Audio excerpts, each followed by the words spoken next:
jamaah. Daripada tadi doktor ada sebut tentang ahli sunnah wal jamaah. Siapa orang pertama yang menggunakan istilah ini sebenarnya? Baik. Kalau kita lihat di dalam Al-Quranul Karim ketika mana Allah Subhanahu wa taala menyebutkan yauma tabyaddu wujuh kan pada ayat itu, jadi para alim ulama berbincang kan. Jadi ada yang mengatakan bahawasanya itu adalah golongan yang ahlul haq. Ahlul haq. Dan mereka yang digelapkan wajah mereka itu adalah ahlul munafiqin, iaitu orang-orang munafik ataupun fasik. Dan dalam satu riwayat apabila kita dapati bahawasanya Ibnu Abbas radhiyallahu taala anhuma apabila mentafsirkan ayat tersebut, beliau adalah orang yang pertama ataupun sahabat yang mentafsirkan sebagai ahlus sunnati wal jamaah. Oh, istilah itu digunakan. Ya, istilah itu digunakan, ahlus sunnah wal jamaah adalah refer kepada ayat tersebut, ditafsirkan oleh Ibnu Abbas radhiyallahu taala anhu. Jadi kalau kita nak jawab orang yang pertama menggunakan istilah Ahlussunnah wal Jamaah, kita katakan ada riwayatnya adalah Ibnu Abbas radhiyallahu taala anhuma. Walau bagaimanapun perkataan Ahlussunnah wal Jamaah itu mempunyai maknanya yang tersendiri. Kan maksudnya bagi kita tersebut Ahlussunnah tu macam Imam Al-Baghdadi dalam Al-Farq Bainal Firaq, beliau menyebutkan Ahlussunnah itu adalah ahlul jamaah. Ahlus sunnati humul ahlul jamaah, iaitu ahlus sunnah itu adalah ahlul jamaah. Kerana apa? Sifat mereka yang pertama, mereka tidak tabdi' wa takfir. Itu yang pertama. Itu yang pertama. Walaupun berlaku ikhtilaf, berlaku perbezaan pendapat, tidak sampai kepada takfir dan juga tabdi'. Tabdi' pembidaahan. Takfir pengkafiran. So pembidaahan tu macam mana? Adakah Yasin malam Jumaat, wirid lepas solat ke apa macam mana? Jadi kita di dalam ilmu akidah kita ada usul dan juga furu'. Okey. Kan, jadi permasalahan berkaitan dengan usul ini semuanya disepakati oleh para alim ulama. Itu tonggak pada itu agama. Tonggaknya. Itu ahli sunnah wal jamaah. Okay. Contohnya kalau dalam Asy'ariyah wal Maturidiyah ada khilafnya tidak akan berlaku dalam masalah furu'. Cuma masalah usul. Dalam masalah furu' sahaja mereka khilaf. Contohnya masalah sifat, masalah takwin, masalah ta'alluq dan sebagainya. Idrak dan sebagainya. Baik. Jadi ini yang kita katakan keistimewaannya ahli sunnah wal jamaah, iaitu al-jamaah. Cuma saya tertarik ketika mana kita mempelajari satu kitab yang ditulis oleh guru kami lah, iaitu Syekh almarhum Syekh Taha Dusuki Al-Hubashi. Ketika mana beliau mensyarahkan kitab Qawaid Aqaid Imam Al-Ghazali. Imam Al-Ghazali mengemukakan tu nama perkataan Ahlus Sunnah wal Jamaah.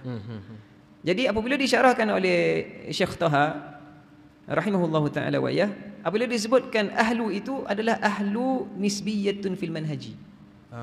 Mereka yang sepakat dalam manhaj. Mereka yang sepakat dalam manhaj.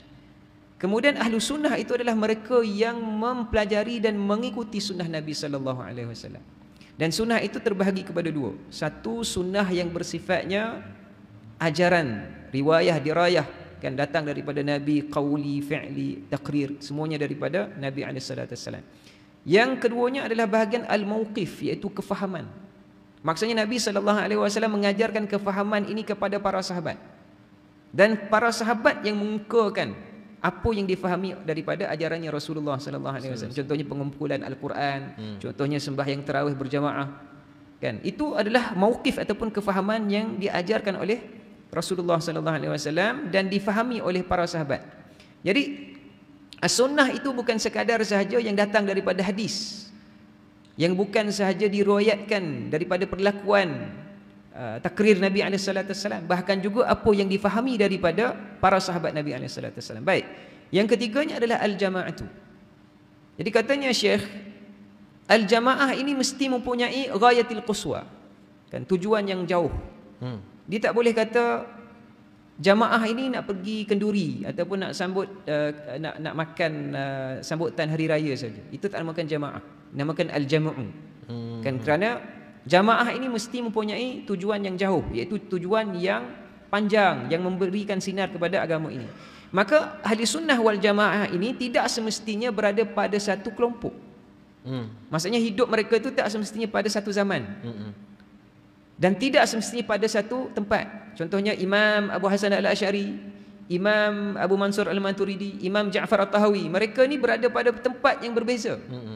Bahkan mereka pun tidak kenal di antara satu dengan yang lain, tetapi pemikiran mereka, dalil mereka, metod mereka bersatu menghimpunkan mereka semua dalam ahli sunnah wal jamaah. Begitu juga dengan a'immatul ulama, ulama-ulama yang datang kemudian, contohnya mungkin di Azhar, mungkin di Diubandi, mungkin di mana-mana sahaja. Tetapi aliran dan kefahaman mereka mempunyai kesatuan dan persamaan. Inilah yang disebutkan sebagai ahli sunnah wal jamaah. Maka dengan sebab itu kita dapati 90% umat Islam ini adalah ahli sunnah wal jamaah. Walaupun dipisahkan oleh masa, walaupun dipisahkan oleh tempat, tetapi mereka bersatu dalam syiar yang sama, iaitu menghidupkan kepada ajaran 4 mazhab. Ajaran 4 mazhab fiqhi, ajaran akidah Asy'ariyah Maturidiyah, dan mengamalkan tasawuf. Mana-mana saja kita akan dapati 3 tunggak elemen ini berada di mana-mana saja, bukan sekadar di negara kita saja. Kalau kita pergi ke negara Arab pun sudah ada perkara yang sama. Ini menunjukkan kesatuan dalam ahli sunnah wal jamaah. Itu untuk orang yang mengkaji, maknanya boleh bezakanlah yang mana ahli sunnah, yang mana bukan ahli sunnah.